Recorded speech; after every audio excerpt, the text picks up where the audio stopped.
On the morning of September 11th, 2001, the world changed forever. 4 commercial airlines were hijacked by 19 terrorists from the Islamist extreme group Al-Qaeda. 2 of them crashed into the north and south towers of the World Trade Center in New York City, resulting in the collapse of both towers due to the impacts and subsequent fires. A 3rd plane crashed into the Pentagon in Arlington, Virginia. Passengers on the 4th plane, believed to be en route to Washington, D.C., fought back and eventually crashed the plane into an empty field in western Pennsylvania. In total, nearly 3,000 people were killed from 93 different countries. It was the worst attack on American soil since the Japanese attacked Pearl Harbor in 1941. That's the official narrative anyway.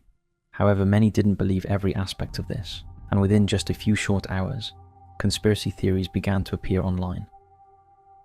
Despite refutals by the 9/11 Commission, US government agencies, and so-called expert groups, there are many senior politicians, celebrities, and media figures that dispute the official account over 2 decades later. In this video, we will be exploring many of the major and minor conspiracies surrounding that tragic event. We will structure this video in an iceberg style, starting with what many would call the most plausible theories, and progressing to more obscure and outlandish claims. However, before we begin, we want to firmly state that the arguments for and against these theories are in no way a representation of our beliefs here at Top 5s. We are simply presenting them in order for you to make up your own mind on what you believe. Again, we do not endorse any of these claims. Are you ready? Let's begin. Level 1, the official narrative. We of course have to start this video with the official narrative, starting at the top of our iceberg. It goes like this. At 9:30 p.m. on September 11th, 2001, George Tenet, director of the CIA, informed President George W. Bush and other senior officials that Osama bin Laden and his terrorist group Al-Qaeda were responsible for that morning's terrorist attacks on the United States. Within 2 weeks of this assertion, evidence left behind by the 19 hijackers linked them irrefutably to the attacks, and investigators had identified accomplices in several cities who had helped plan and execute the atrocities. Initially, bin Laden denied any responsibility. However, on the day of the attacks, national security agencies intercepted communications that pointed to him and Al-Qaeda as solely responsible for the attacks, and other suspects were soon ruled out. It wasn't until 2004 that Osama bin Laden claimed full responsibility for the attacks, in a video sent to news outlet Al Jazeera. The US government has always maintained that all the evidence indicates that bin Laden and his multinational group were responsible, and despite admitting to failings in intelligence that allowed the terrorists to carry out the coordinated attacks, this has remained the official narrative.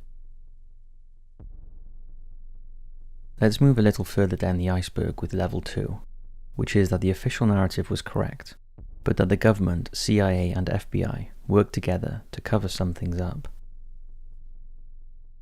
Some accept that bin Laden was responsible, but the incompetence of the FBI and the CIA allowed Al-Qaeda operatives to infiltrate the US, despite some of them being on watch lists and the government receiving many warnings.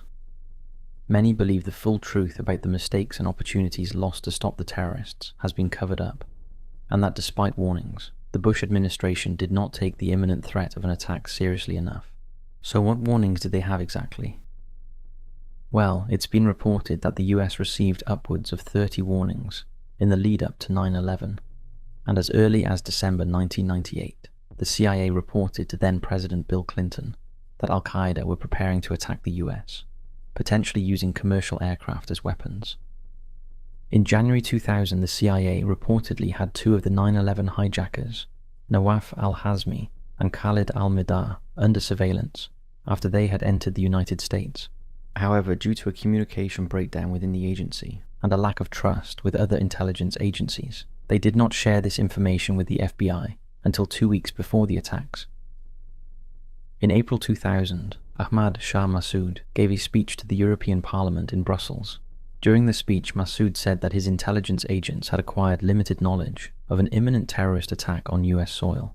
These warnings went unheeded, and Massoud was assassinated by Al-Qaeda 2 days before the 9/11 attacks.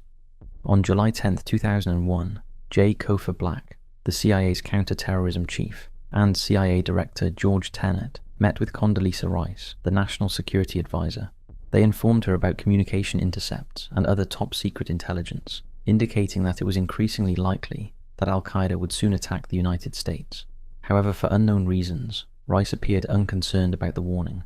Similarly, Secretary of Defense Donald Rumsfeld was also unconvinced and suggested that it was a deception intended to gauge the US response. The same day this information was revealed, FBI Special Agent Kenneth Williams sent a letter to FBI headquarters demanding further investigation into men suspected of being connected to al-Qaeda, attending flight schools in Arizona. This document is known as the Phoenix Memo.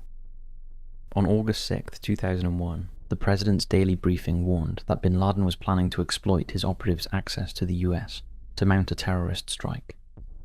Information from the FBI revealed suspicious activity that was consistent with preparations for hijackings or other types of attack.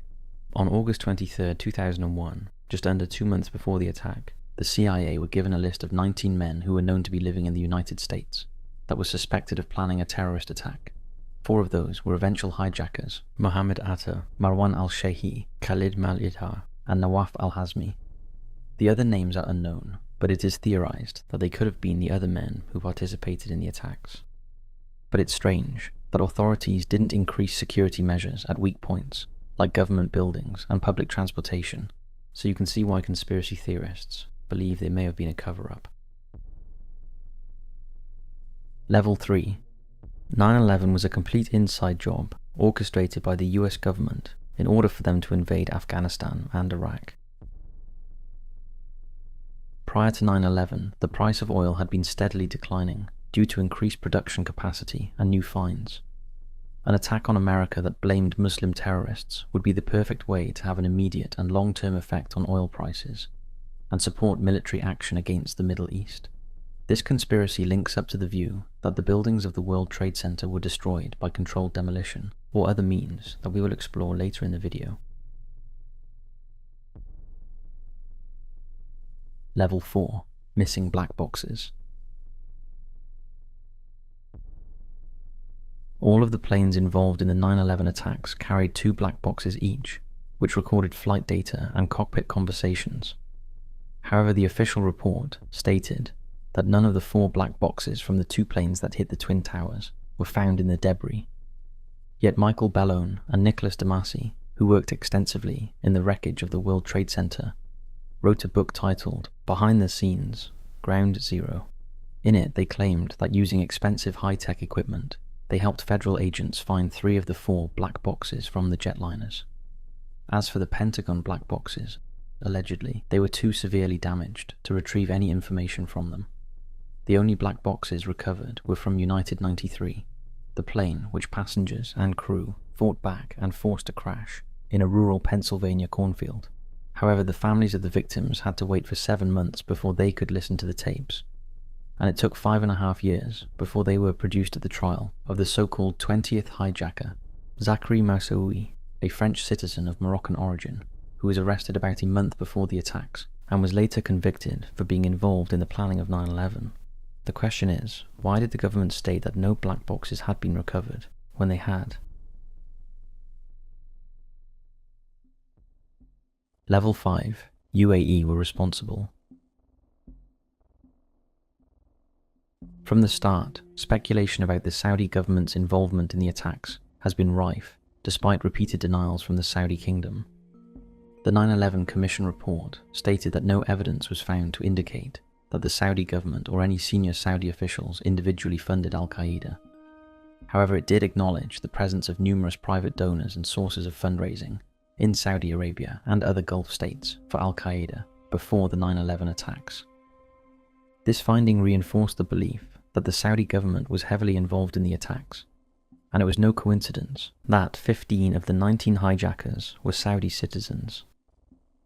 In the aftermath of the attacks, the FBI identified 3 Saudi men living in the US they suspected of aiding the hijackers. They were named as Fahad al-Thumari, a diplomat in the Saudi consulate's office in Los Angeles, Omar al-Bayoumi, a former civil servant working in civil aviation who was officially a student in California at the time of the attacks, and Musayed al-Jarrah, who was a mid-level diplomat at the Washington Embassy in 1999 and 2000, overseeing Islamic Affairs Ministry employees at mosques and cultural centers around the US. His name was only revealed in 2020. The men, in particular Bayoumi, are alleged to have provided or directed others to assist two of the hijackers, Nawaf al-Hazmi and Khalid al-Midar, when they arrived in the US in 2000. Bayoumi claims he befriended the two after meeting them in a restaurant in San Diego, and as they spoke little English, he helped them settle into their new lives. Al-Thameri, who claimed he never met the hijackers, despite witnesses seeing him in their company, was closely linked to Bayoumi, and the FBI found phone contacts between the two. It is unclear how Jarrah is linked to Bayoumi and Al-Thameri, but it is thought his role would have been the same as theirs, to help integrate the hijackers when they arrived in America and plan their attacks. All three men have been questioned by the FBI, and conspiracy theorists believe they were integral to the planning of the attacks, and many suspect them of being Saudi agents. However, the New York Times reported that the investigation into the men yielded circumstantial evidence only, and no direct links were established to the hijackers or their terrorist organization. Despite the fact that in late 1999 or early 2000, al-Bayoumi was receiving significant amount of money from Princess Haifa bint Faisal, the wife of Bandar bin Sultan, the Saudi ambassador to the US. Allegedly, these were to care for al-Bayoumi's wife's medical bills. It's not only conspiracy theorists that think Saudi Arabia was involved in the attacks. Families of the survivors also think they are responsible, and an ongoing lawsuit for compensation against the Saudi government is still ongoing. In 2011, investigative journalists Anthony Summers and Robin Swan released their book The 11th Day. In it, they claimed that the Saudi royal family supplied material and financial support to the 9/11 hijackers and encouraged anti-Western sentiment.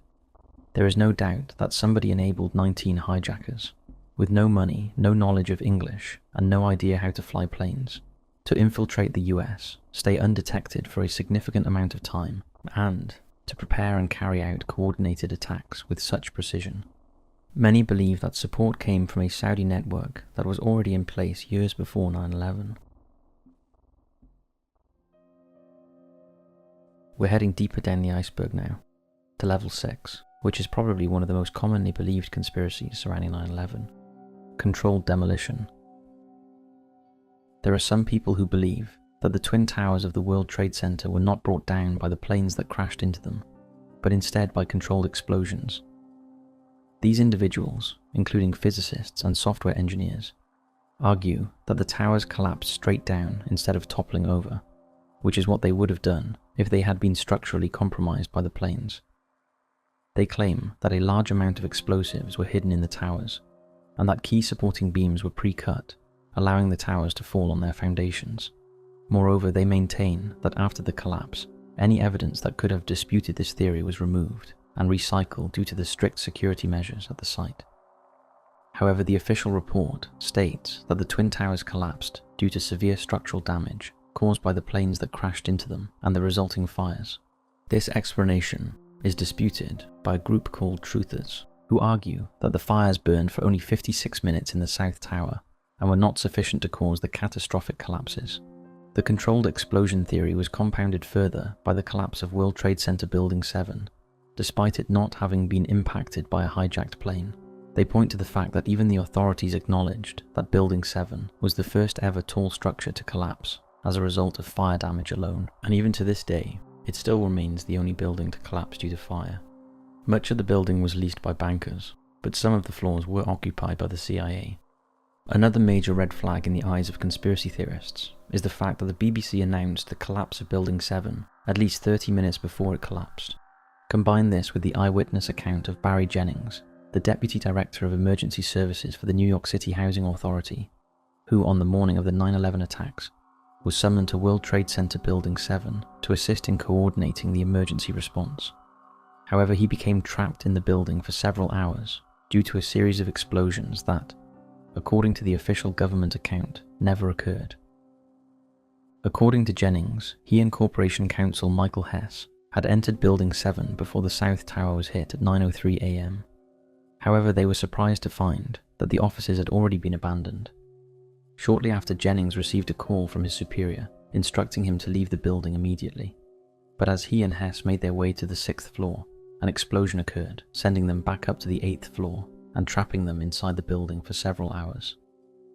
Thankfully, they were eventually rescued before Building 7 collapsed at almost free-fall acceleration at 5:20. After 7 years of investigation, the National Institute of Standards and Technology determined that the building had not come down due to explosives or controlled demolition. Instead, it insisted that the building had collapsed due to ordinary office fires. Many, of course, do not believe this and claim that controlled demolition is the only way, and that Building 7 had been the secret government command center for 9/11 and needed to be wiped out at all costs.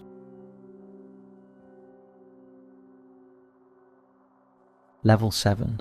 Sneha and Philip had something to do with it. On Monday, September 10, 2001, 31-year-old internal medicine intern Sneha Ann Phillip had the day off work. Her husband, Ron Lieberman, said goodbye to her and left for work at around 11 a.m. During the day, Sneha ran some errands and spoke to her mother. However, when Ron came home from work that evening, his wife wasn't there, and she didn't return that night. Initially unconcerned, he went to work as usual the following day. Shortly after, the planes hit the World Trade Centers near the couple's Manhattan apartment. Ron desperately searched for his wife in the chaos of that day, but she has never been seen since. However, some things didn't add up, and the family were putting out conflicting reports about Sneha's life, and it was later found out that her brother had lied about being on the phone to her in her final moments. The family were desperate for her to be remembered as a hero, using her medical experience to help victims of the 9/11 attacks, and her name was added to the list of the 9/11 victims missing. However, the police revealed a different story, and a very different version of Sneha's life was uncovered. They described how her life was reeling out of control with alcohol-related issues, marital problems, and a dispute that landed her in court. This conflicting information and the fact that Sneha's name was removed from the 9/11 victims list has led conspiracy theorists to believe she had something to do with the terror attacks on the US. Because her unexplained absence commenced on September 10, 2001, state law states that is when she died. However, no one exactly knows for sure.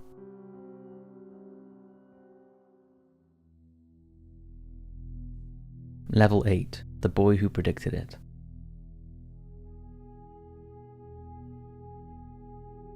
On September 6, 2001, 5 days before the attacks, Antoinette De Lorenzo, a teacher at Utrecht High School in Brooklyn, was teaching English as a second language to a class of Pakistani students.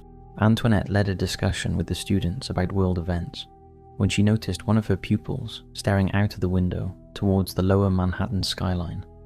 She asked the pupil, whose name has never been released, "What are you looking at?" He replied, "Do you see those 2 buildings? They won't be standing there next week." At the time, Antoinette thought nothing of the remark. However, after the terrorist attacks, she became haunted by the comment and reported it to her school principal, who alerted the police and the FBI, and later they raided the classroom and took the youth and his older brother for interrogation. The youth admitted he had made the comment, and as he did, his older brother supposedly elbowed him, saying he was only kidding. Further details of the questioning have not been disclosed, although it is known that the boy's father was supposed to come back from Pakistan on 9/11, but due to flight restrictions had been unable to make the journey. However, when he did arrive in America about a week later, he was furious about his sons being interrogated by the authorities and claimed their constitutional rights had been violated. No further action was taken, and the boy returned to finish his schooling, although his family were placed under surveillance. There seems little doubt the story is true, and police described De Lorenzo as a 100% credible witness.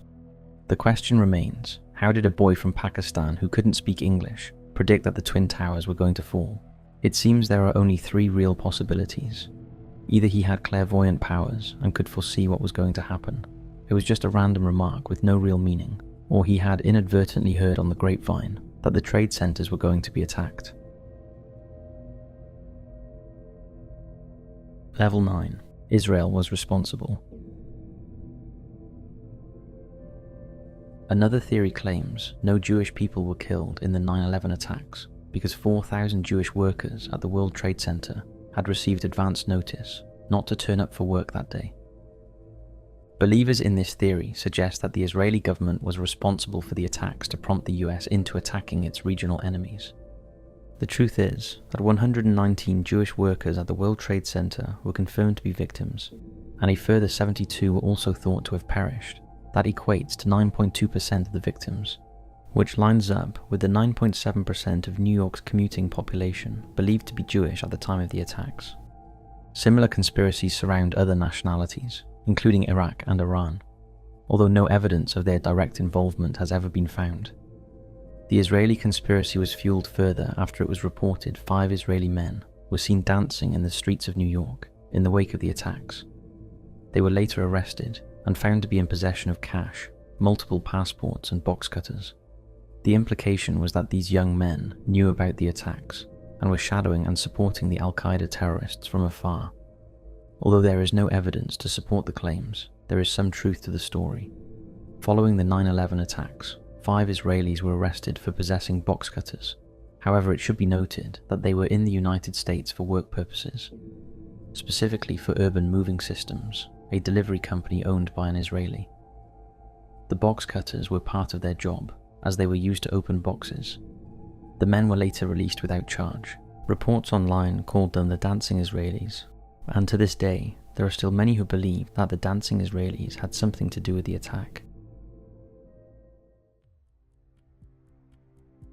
Level 10. Jet fuel can't melt steel beams, but thermite can. There are theories that suggest a special type of substance, known as thermite paint, was used to weaken the steel beams of the World Trade Center towers, causing them to collapse. This theory was proposed by Stephen Earl Jones, an American physicist and 9/11 conspiracy theorist. In 2006, Jones proposed that individuals within the government who had access to thermite or super thermite may have used these materials to demolish the World Trade Center buildings. Nanothermites are highly reactive and can be customized according to specific needs. They are commonly used by the military for propellants, explosives, and pyrotechnics. In 2009, Jones and other authors published an article in the Open Chemical Physics Journal titled Active Thermitic Material Discovered in Dust from the 9/11 World Trade Center Catastrophe. The article claimed that they found evidence of nanothermite in samples of dust produced during the collapse of the towers. NIST responded to the claims, stating that there was no clear evidence to prove that the 4 samples of dust came from the WTC site. Jones invited NIST to conduct their own studies, but they did not take up this invitation.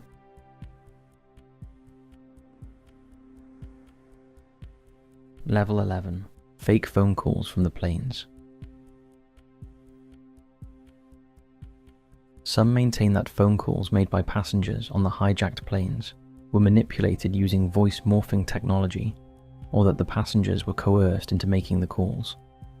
The reason was that it was believed to be impossible for cell phones to make calls from an altitude of 10,000 feet or higher, which was the cruising altitude of the planes. It was reported that only one call was made from Flight 77 by Barbara Olson. However, prominent conspiracy theorist David Icke suggested that it was impossible that the call was made from the plane's in-system flight call, since the Boeing 757's phones had been decommissioned. Multiple passengers on Flight 93 made calls to their loved ones using either in-flight phones or cell phones. However, it was still believed to be impossible to make calls from a cell phone at such a high altitude. Another notable aspect was the lack of background noise reported by the families of the passengers on Flight 93 during their phone conversations. Todd Beamer, a passenger on Flight 93, had his call routed to Airphone supervisor Lisa Jefferson, who stayed on the line with him.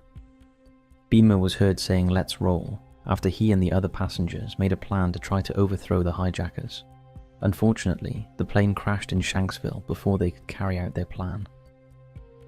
Apparently, Jefferson found it strange that there was no standard beeping sound that usually occurs when a call is unexpectedly disconnected, leading conspiracy theorists to believe all the calls from the hijacked planes were fake.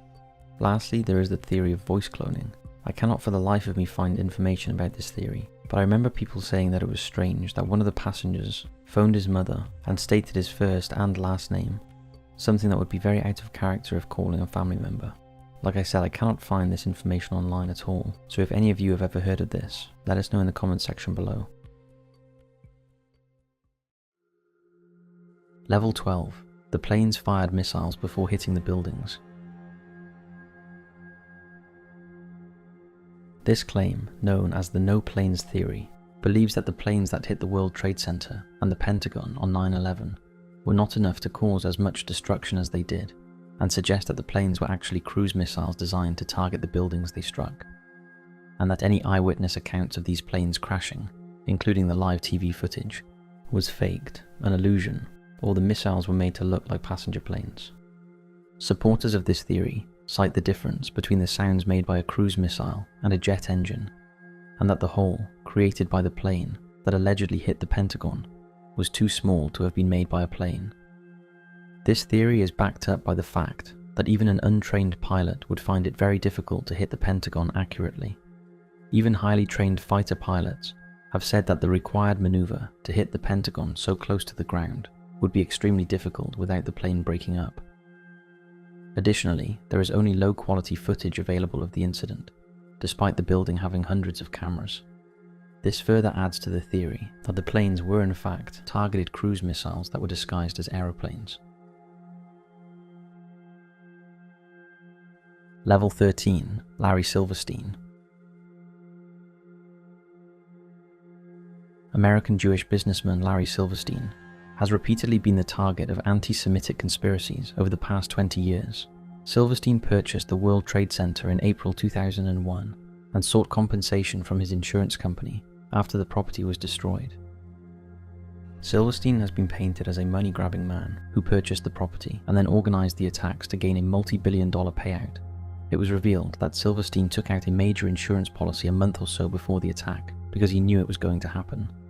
In interviews, Silverstein has revealed that he usually spent his mornings at breakfast meetings in Windows on the World, situated on top of the North Tower of the World Trade Center.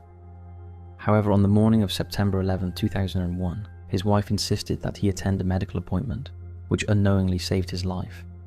His daughter and son were also employed at the World Trade Center, but fortunately they were not there on the morning of 9/11. This incident, along with many other top executives who were not present on 9/11, has raised questions among people about whether they were merely fortunate or had some insider knowledge that something was going to happen on that specific day. Now, there is very little evidence to suggest that Silverstein knew anything, and his billion-dollar lawsuit took many years to sort. Level 14. Billions missing in government funding, and then accountant office destroyed in Pentagon. It is claimed that the day before the attacks, the US government mysteriously lost trillions of dollars, and the 9/11 attacks were a way to distract the public away from the catastrophic loss of money. The conspiracy arose from remarks that then Secretary of Defense Donald Rumsfeld gave the day before the attacks about the Pentagon's business practices. He is quoted as saying, "The technology revolution has transformed organizations across the private sector, but not ours, not fully, not yet. We are, as they say, tangled in our anchor chain. Our financial systems are decades old. According to some estimates, we cannot track $2.3 trillion in transactions." In reality, Rumsfeld was using that number to show that the department was facing difficulties in keeping track of its finances due to outdated technology. After the attacks, theorists believed that the destruction of the accountant's office was a deliberate act intended to divert attention from the missing money. Level 15, SEAL Team 6, threw the body of the most wanted terrorist in the sea because it didn't exist or he was killed years ago. The decision to throw bin Laden's body into the sea after his death at the hands of Navy SEALs on May 2, 2011 has given rise to various conspiracy theories, hoaxes and rumours. Doubts about the date and time he died were fueled by the decision to not release any photographic or DNA evidence to prove the most wanted man in the world was dead. This, coupled with contradicting accounts of the raid on bin Laden's compound, during which a live feed from cameras mounted on the helmets of the US Special Forces cut off for 25 minutes, has led to the belief that something has been covered up. It has been suggested that Osama bin Laden was killed years before it was publicly announced in the Tora Bora Mountains. However, this information was kept secret to maintain support for the ongoing war on terror. Additionally, there are claims that bin Laden died much earlier than the reported date, and that the announcement of his death was delayed to avoid clashing with the wedding of Prince William and Catherine Middleton. Another theory suggests that the timing of the announcement was intended to coincide with the airing of Donald Trump's Celebrity Apprentice, as a way to punish Trump for questioning President Obama's birth certificate. What do you think of this one? Do you think it's strange that we never got to see Osama bin Laden's body, or do you think this is standard procedure within the army? Level 16. Suspected insider trading.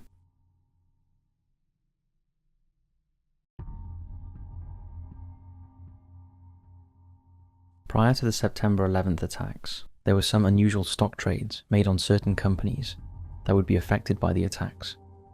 United Airlines and American Airlines, both of which lost planes in the attacks, experienced heavy selling of their stocks before 9/11. However, no other US carriers saw such trading activity on their stocks.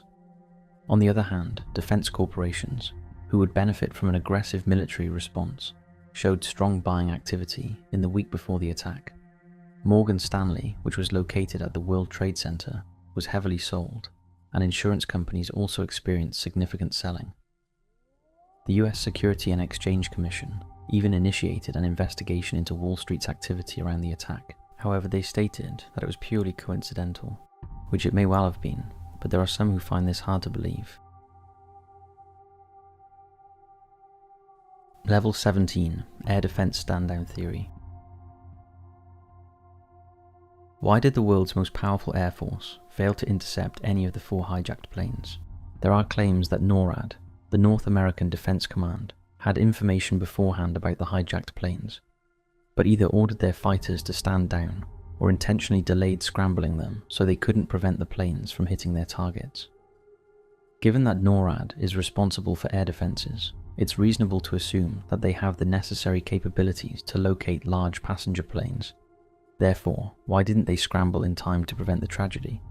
Furthermore, why were 2 scrambled jets ordered out into military airspace over Long Island while New York City was under attack? Conspiracy theorists believe that then US Vice President Dick Cheney ordered the military to stand down and not to intercept the planes. This, of course, has not been confirmed. Level 18. Flight 93 was shot down. Official reports state that the passengers of Flight 93 made a courageous effort to regain control of the plane from the hijackers. Unfortunately, during the struggle, the aircraft crashed into an open field in Pennsylvania. However, some theorists have raised doubts about the crash, pointing out that very little wreckage was found, and the crash site was too small for an airliner of that size. They suggest that the military may have shot down the plane, causing it to disintegrate over a larger area. Level 19. Holographic planes. There is a theory called holographic planes that argues that the planes were not real. According to this theory, they were holographic projections generated by advanced technology. However, this theory is not supported by the numerous eyewitnesses who saw and heard the planes, the physical evidence of plane debris, and DNA from the victims. Despite this, some people still choose to believe in the theory. And so, we have reached the bottom of the iceberg. What could level 19 possibly hold, you ask? Well, this is the theory that the Simpsons predicted 9/11. In a 1997 episode of the popular TV show The Simpsons titled The City of New York vs. Homer Simpson, there is a moment that seems to allude to the Twin Tower attacks. In a particular frame, there is a brochure that shows a ticket to New York for $9, and behind the number 9 are the Twin Towers, which looks like the date 9/11.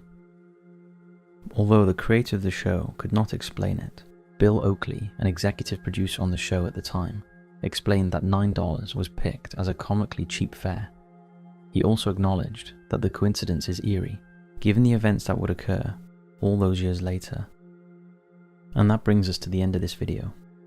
We would just like to say that many conspiracy theorists argue that they are honouring the victims in their search for the truth, because they and the world deserve to know the truth. Whilst there is some truth in that statement, we must remember we are talking about a real-life event with real people. Our heart truly goes out to all of those affected by 9/11, both on the day and in the many painful years after. Thank you for watching. Please be respectful in the comments section below. Stay safe, and we'll see you next time.